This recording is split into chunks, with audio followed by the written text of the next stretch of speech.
దైవ మర్మములు. సహోదరుడు భక్త సింగ్ గారి అనుభవంలో దేవుడు ఆయనకు బయలుపరిచిన దైవ మర్మములు. జూలై 1. పర్వత శిఖర అనుభవం యొక్క రహస్యములు. దేశము యొక్క ఉన్నత స్థలముల మీద నేను నిన్నెక్కించేదను. యెషయా గ్రంథము 58:14.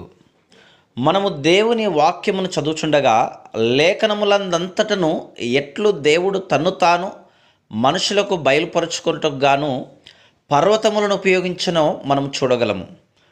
అబ్రహాము యొక్క విశ్వాసమును పరీక్షించుటకు దేవుడు అతనిని మోరియా పర్వతమునకు తీసుకొని వచ్చెను. ప్రత్యక్షపు గుడారం యొక్క నమూనాను దయచేయుటకు గాను మోషేను పర్వత శిఖరమునకు తీసుకొని వెళ్ళెను. దేవుని మెల్లనైన నిమ్మలమైన స్వరమును వినలాగున ఏలియాను పర్వతము మీదికి తీసుకొని వెళ్ళెను. మన ప్రభువు సహితము తన శిష్యులు తన మహిమను చూచినట్లు పర్వతము మీద రూపాంతరం పొందెను. శ్రేష్టమైన కాశ్మీరు తేనె కొండలలోనే దొరుకును. చెకుముకి రాతి నుండి వచ్చిన తైలము శ్రేష్టమైనది. ఈ తైలము పెట్రోలు కాదు కానీ వంటకు ఉపయోగించు నూనె అయి ఉన్నది. వాగ్దాన దేశము యొక్క సారవంతమైన స్థితిని చూపించుటకు చెకుముకి రాతి నుండి వచ్చు నూనె చెప్పబడింది. అదే రీతిగా శ్రేష్టమైన గొర్రెలు కూడా పర్వతముల మీదనే దొరుకును.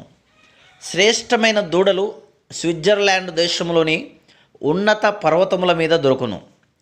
శ్రేష్టమైన పాలు వెన్న కూడా ఈ దేశము నుండే వచ్చును. ప్రవక్త అయిన యెషయా యేసుక్రీస్తు ప్రభువు యొక్క మరణ, భూస్థాపన, పునరుత్థానములను గూర్చిన వివరణములను తెలియజేయుచున్నాడు. యెషయా గ్రంథము రక్షణ యొక్క వివిధ కోణములను వివరించుచున్నది. దేవుని వాక్యమును చదువునప్పుడు మనము శిఖరము నుండి శిఖరమునకు వెళ్ళెదము. యెషయా 24 నుండి 66 అధ్యాయములు అనగా ఈ 42 అధ్యాయములలో రక్షణ అను పర్వత శిఖరములను గూర్చిన వివరములను మనకు గల గొప్పదైన మహిమాయుక్తమైన రక్షణను చూడగలము. Praise the lord.